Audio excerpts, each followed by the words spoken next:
नमस्कार, आप देख रहे हैं चैनल 24x7 और मैं हूं आपके साथ निशि भाटिया। वक्त तो चला है 3 बड़ी खबरों का। सबसे बड़ी और सबसे पहली खबर का रुख करेंगे।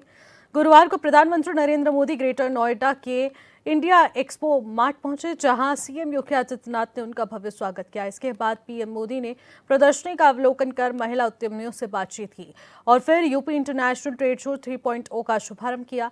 ये ट्रेड शो 25 से 29 सितंबर तक चलेगा, जिसमें 75 से ज्यादा देशों के 2400 से ज्यादा प्रदर्शक हिस्सा लेंगे। इस दौरान कार्यक्रम को संबोधित करते हुए सीएम योगी ने कहा कि जीएसटी रिफॉर्म के रूप में दीपावली का उपहार पीएम मोदी ने देशवासियों को दिया है। उन्होंने कहा कि पीएम मोदी नए भारत में शिल्पकार हैं और उत्तर प्रदेश अंतर्राष्ट्रीय व्यापार प्रदर्शनी एक विशेष अवसर है। ये केवल एक व्यापार प्रदर्शनी नहीं, बल्कि वर्तमान आर्थिक चुनौतियों का सामना करने के साथ साथ आत्मनिर्भर भारत के स्वदेशी मॉडल और प्रधानमंत्री के मेक इन इंडिया और मेक फॉर द वर्ल्ड के विजन पर एक स्वरूप है। हमारा मंत्र है आत्मनिर्भर भारत। दूसरों पर निर्भर होने से ज्यादा व्यवस्था कोई और हो ही नहीं सकती। बदलती हुई दुनिया में जो देश जितना ज्यादा दूसरों पर निर्भर रहेगा, उसकी ग्रोथ उतनी ही कॉम्प्रोमाइज रहने वाली है। और इसलिए भारत जैसे देश को किसी पर निर्भर रहना अब मंजूर नहीं है। इसलिए भारत को आत्मनिर्भर बनाना ही होगा। हर वो प्रोडक्ट जो हम भारत में बना सकते हैं, वो हमें भारत में ही बनाना है।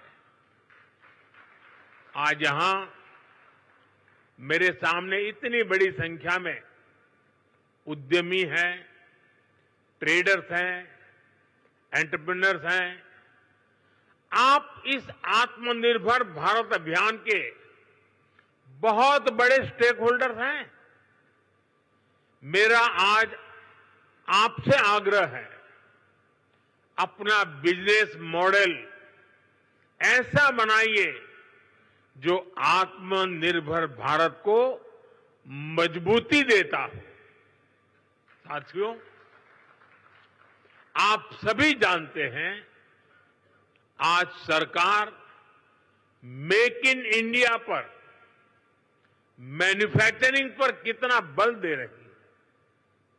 हम चिप से शिप तक भारत में बनाना चाहते हैं और इसलिए आपकी ईज ऑफ डूइंग बिजनेस के लिए हम लगातार काम कर रहे हैं। सरकार ने 40,000 से ज्यादा कंप्लायंस खत्म किए हैं। व्यापार कारोबार में होने वाली जिन छोटी छोटी गलतियों पर आपके खिलाफ केस होता था, ऐसे सैकड़ों नियम उनको सरकार ने डीक्रिमिनलाइज कर चुकी है। सरकार आपके साथ कंधे से कंधा मिलाकर चल रही है। लेकिन साथियों, मेरी कुछ अपेक्षाएं भी हैं जो मैं जरूर आपके साथ शेयर करूंगा। आप जो भी मैन्युफैक्चर कर रहे हैं, वो बेस्ट क्वालिटी का होना चाहिए, उत्तम से उत्तम होना चाहिए। आज देशवासियों के मन में ये बात है कि स्वदेशी उत्पादों की क्वालिटी में लगातार सुधार होता रहे। वर्तमान की उन आर्थिक चुनौतियों का सामना करने के साथ ही आत्मनिर्भर भारत के स्वदेशी मॉडल का और make in India, make for the world के उस प्रधानमंत्री जी के विजन का एक स्वरूप है, जिसका आज उद्घाटन करने के लिए स्वयं आदरणीय प्रधानमंत्री जी आज इस समारोह में पधारे हैं। मैं इस यूपी इंटरनेशनल ट्रेड शो आयोजन समिति की ओर से इस पूरे समारोह में उनका हृदय से स्वागत करता हूं। यूपी इंटरनेशनल ट्रेड शो का यह तीसरा संस्करण है और मुझे बताते हुए प्रसन्नता है कि इस समारोह में 80 देशों के 550 से अधिक बायर्स भी भाग ले रहे हैं और इसमें 2250 से अधिक एग्जीबिटर्स उत्तर प्रदेश के सभी 75 जनपदों से सहभागी बनकर के ब्रांड यूपी का उत्सव पिछले 8 साढ़े 8 वर्ष में आदरणीय प्रधानमंत्री जी के मार्गदर्शन में उत्तर प्रदेश में आई औद्योगिक क्रांति, परंपरागत उद्यम को फिर से दिया गया जीवन दान, उत्तर प्रदेश की समृद्ध सांस्कृतिक विरासत और सामाजिक विविधता को भी यह ट्रेड शो यहां पर प्रतिबिंबित कर रहा है। उत्तर प्रदेश राज्य को देश और दुनिया के सामने शोकेस करने का यह एक बेहतरीन प्लेटफॉर्म हम सबको प्राप्त हुआ है। इसमें जो प्रधानमंत्री जी ने आज से 10 वर्ष पहले देश के युवाओं के लिए कहा था कि भारत के युवा को अब जॉब सीकर नहीं बल्कि जॉब क्रिएटर बनना होगा, उनकी स्टार्टअप की योजना, प्रधानमंत्री स्टैंड अप की योजना,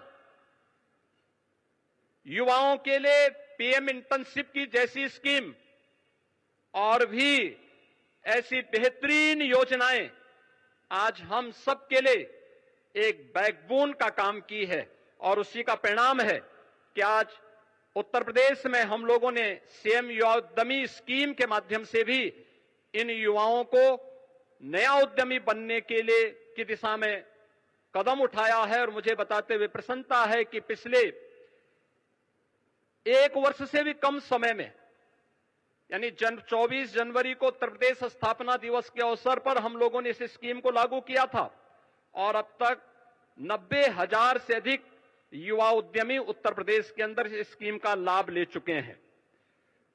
अंतिम उद्यम पंक्ति में खड़े अंतिम हुनरमंद कारीगर और हस्तशिल्पी के उत्थान के लिए अत्यंत संवेदनशील आदरणीय प्रधानमंत्री जी ने परंपरागत कारीगरों और हस्तशिल्पियों को पीएम विश्वकर्मा योजना उपहार में दी है। इसमें परंपरागत जो हमारे हस्तशिल्पी हैं, कारीगर हैं, उनका न केवल ट्रेनिंग दी जाती है बल्कि टूल किट के लिए एक पैकेज भी उन्हें उपलब्ध कराया जाता है।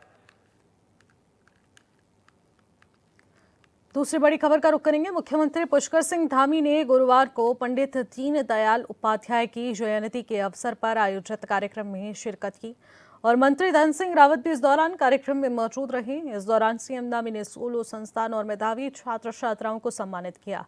सीएम ने कहा कि पंडित दीनदयाल उपाध्याय ने समाज के वंचित, गरीब और पिछड़ा वर्गों के उत्थान के लिए जीवन भर कार्य किया है। उनकी शिक्षाएं और आदर्श आज भी हमारे लिए प्रोत्साहित करने का एक विषय है।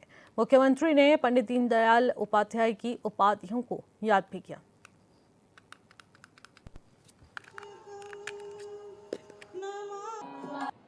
हम कुछ एक सैकड़ों लोग यहाँ पर हैं, लेकिन मुझे लगता है कि पूरे प्रदेश के प्रतिनिधि यहाँ पर हैं।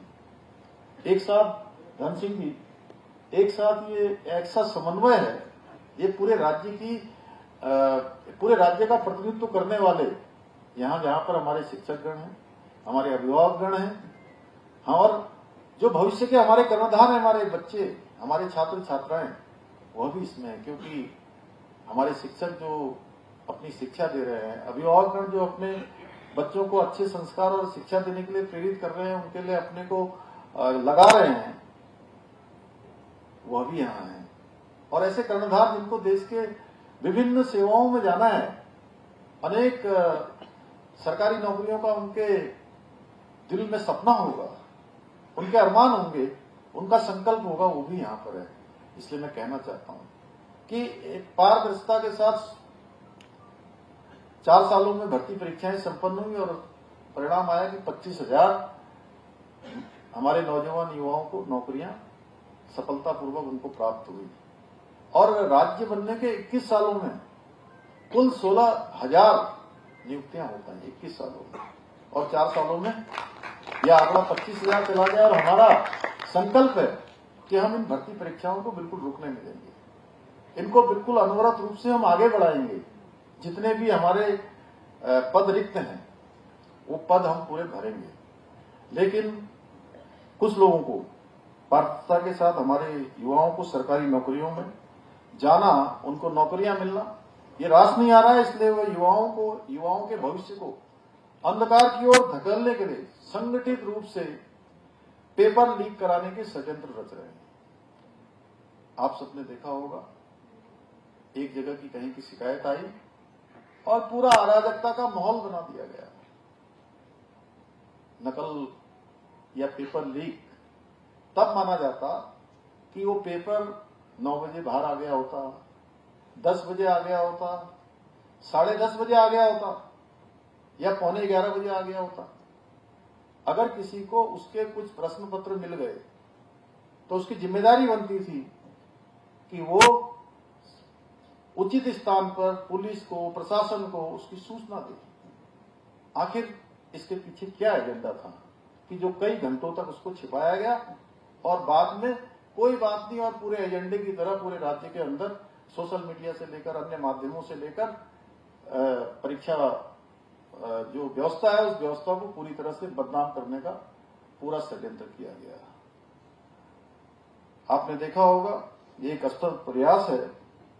ये पेपर लीक नहीं कहूंगा मैं इसको, ये नकल का प्रकरण आप कह सकते हो, और नकल के प्रकरण के लिए हमने कानून बनाया है। और कोई कानून बनाया जाता है इसका मतलब ये नहीं है कि वो कानून पर अपराध करने वाले नहीं होंगे। अपराधी उसमें भी अपराध करने की कोशिश करते हैं, लेकिन पकड़े जाने पर वो कानून सख्ती से उस पर कार्रवाई करता है। इस पर भी सख्ती से कार्रवाई होगी।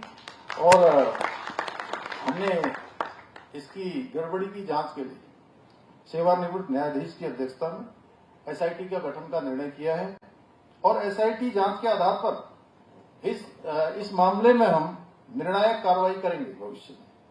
परंतु मैं आज के इस अवसर पर आप सबके बीच में स्पष्ट कर देना चाहता हूं कि हमारी सरकार राज्य में एक एक नकल माफिया को, राज्य के अंदर एक एक नकल माफिया को चुन चुन कर गिरफ्तार करेगी और उसकी सजा दिलाएगी, क्योंकि हमारा संकल्प है।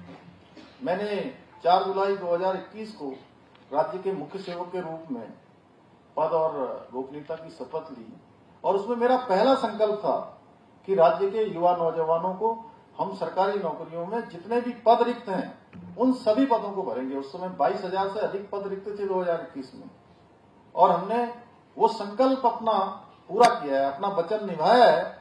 और आगे हमारी, क्योंकि कैलेंडर एक जारी हुआ है, बहुत सारे लोगों की मंशा है कि अराजकता के नाम पर, पेपर लीक के नाम पर, इसको जांचों के नाम पर इसको उलझा दिया जाए, इसको भटका दिया जाए।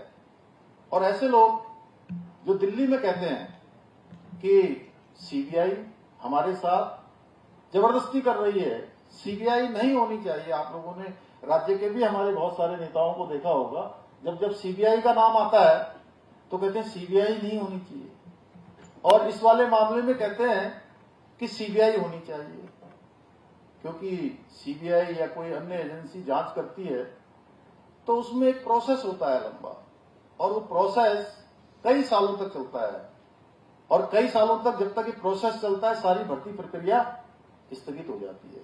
भाइयों बहनों, हमारा उद्देश्य पारदर्शिता के साथ भर्ती को करना है, और अनवरत रूप से जो कैलेंडर है समय पर, अगर किसी की उम्र आज 25 साल है, उसको फॉर्म भरने का एक मौका मिल रहा है, अगर 5 साल तक भर्ती प्रक्रिया नहीं होगी तो उसका तो समय चला जाएगा, उस समय तो उसका लौट कर नहीं आ सकता है।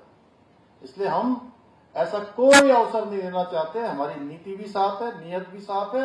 हम पारदर्शिता के साथ किसी भी छात्र का, प्रदेश के किसी भी भाई बहन का, बेटे बेटियों को, मैं उनके अभिभावकों को भी कहना चाहता हूं कि हम किसी भी कीमत पर उनके साथ अन्याय नहीं होंगे। उनकी योग्यता, प्रतिभा और उनकी क्षमता के साथ हर कीमत पर न्याय होगा।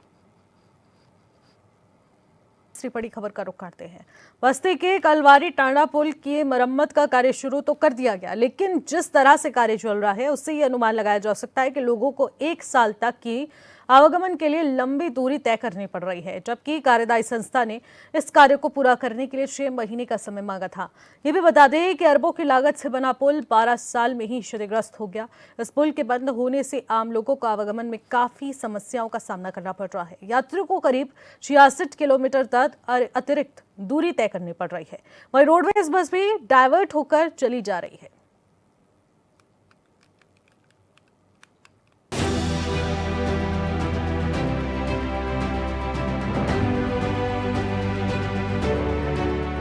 बस्ती में 1.9 अरब रुपए से बना पुल 12 साल में ही क्षतिग्रस्त हो गया।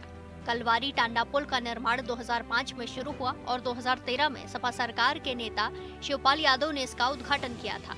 10 वर्ष बाद ही पुल में कई जगह दरारें आई, एक्सपेंशन, जॉइंट, वायरिंग, बेयरिंग बदले गए थे, लेकिन पुल की मियाद नहीं बढ़ सकी और फिर संकट मंडराने लगा, जिसके चलते एक बार फिर पुल के मरम्मत का कार्य शुरू किया गया है।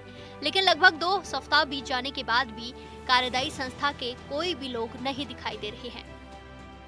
देखिए, पीडी एनएचआई के द्वारा एक रिक्वेस्ट लेटर जिलाधिकारी महोदय को प्रेषित किया गया था कि क्योंकि जो एनएच 28 पे घाघरा सेतु बना है उसका मरम्मत और दुरुस्तीकरण कराया जाना है और उसके लिए उनके द्वारा अनुरोध किया गया था कि इस पुल को बंद करने के लिए।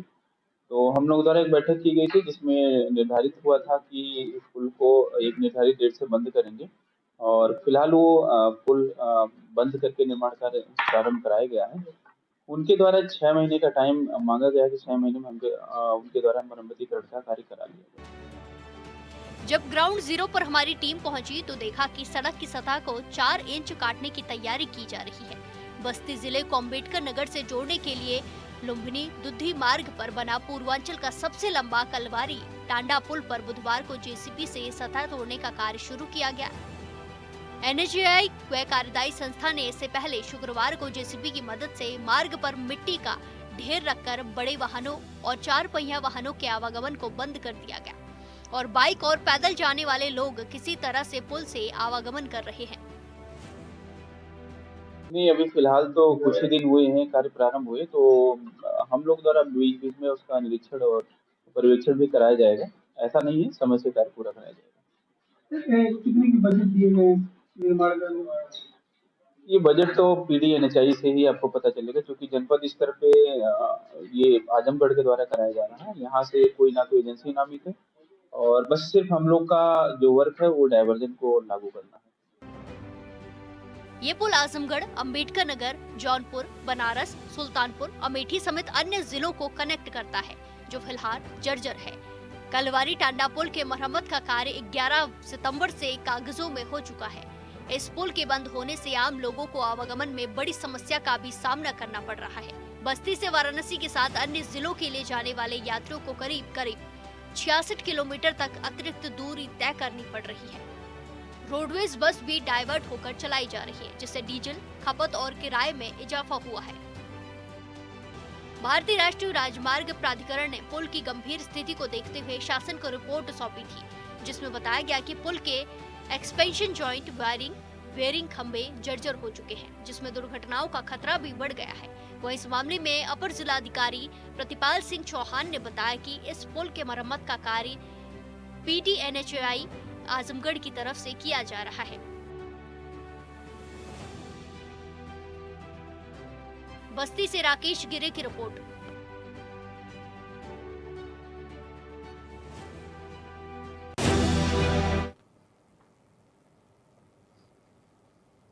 तो इसी पर ज्यादा जानकारी के साथ राकेश गिरी हमारे संवाददाता सीधे हमारे साथ जुड़ रहे हैं। राकेश, देखने को मिल रहा है कि कलवारी टांडा पुल बंद होने से आवागमन पूरी तरह से बाधित है। यात्रियों को तमाम समस्याओं का सामना करना पड़ रहा है, लेकिन हालात बहुत ज्यादा खराब हो चुके हैं। अभी तक इस पर क्या कुछ एक्शन लिया गया है और आखिरकार इसकी मरम्मत के लिए क्या कुछ कार्य हो रहे हैं? बस्ती का कलवारी टांडा पुल है, ये लगभग आधा दर्जन जिलों को बस्ती से जोड़ता है। ये प्रमुख मार्ग हो चुका था। इधर से आजमगढ़ तमाम जिलों के लोग यहाँ से आवागमन करते थे। आपको बता दें कि जो पुल का निर्माण है वो 2013 में इसका उद्घाटन सपा सरकार ने हुआ था, लेकिन 10 साल बाद इसके बेयरिंग सहित अन्य चीजों में खराबी आई थी, जिसमें सुधार किया गया था। लेकिन अब सड़क की मरम्मत को लेकर, यानी सड़क की स्थिति खराब हो गई, जिसके चलते आवागमन तो पूरी तरीके से बंद कर दिया गया है और जो एनएचएम है वो निर्माण कार्य कर रही है। लेकिन जैसा कि एडीएम बस्ती प्रतिपाल सिंह चौहान ने बताया कि जो संस्था है उन्होंने 6 महीने का समय मांगा है निर्माण कार्य के लिए, लेकिन जिस तरीके से निर्माण कार्य में की प्रगति जो है वो काफी धीमी है, उससे ऐसा उम्मीद नहीं लग रहा है कि ये इतनी जल्दी आरंभ हो जाएगा। वही सबसे बड़ी बात आपको बता दें कि इस पुल के बंद होने से जो वाहन है, जो लोग हैं, जो सरकारी बसें हैं, उनको लगभग 50 से 60 किलोमीटर की अधिक दूरी तय करनी पड़ रही है, जिससे न केवल लोगों का खर्च बढ़ा है बल्कि लोगों को तमाम प्रकार की दिक्कतों का भी सामना करना पड़ रहा है। बिल्कुल राकेश, और जिस तरीके से आप बता रहे हैं कि तमाम समस्याओं का सामना करना पड़ रहा है, लेकिन क्या कोई स्थायी पुल बनाया गया है जिससे यातायात संभव हो पाए? जी आपको बता दें कि जो ये कलवारी टांडा पुल है ये सरयू नदी पर बना हुआ है।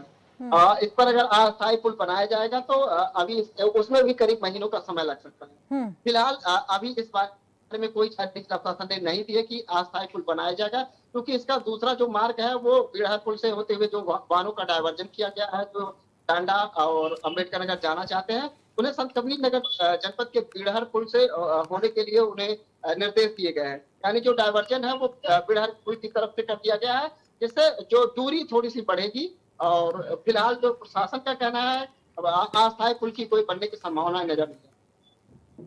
तो अभी तक यात्री फिर किस तरीके से यहाँ पर आवाजाही करेंगे? आखिरकार प्रशासन की तरफ से उन्हें क्या कुछ सहयोग मिल पा रहा है? जी आपको बता दें कि फिलहाल डायवर्जन को लेकर विभाग लगातार लोगों को बता रहा है, वहाँ पर डायवर्जन के बोर्ड भी लगा दिए गए हैं कि ये पुल ऐसी जगह है जहाँ पर वर्तमान समय में बाढ़ की स्थिति भी है, नदी पूरी तरीके से उफान पर है। ऐसे में यहाँ पर अस्थायी पीपे का पुल बनाना भी फिलहाल वर्तमान में संभव नहीं है। तो ठीक है राकेश, बहुत बहुत शुक्रिया फिलहाल तमाम जानकारी के लिए। फिलहाल 3 बड़ी खबरों में इतना ही। आप देखते रहिए HN24/7। नमस्कार।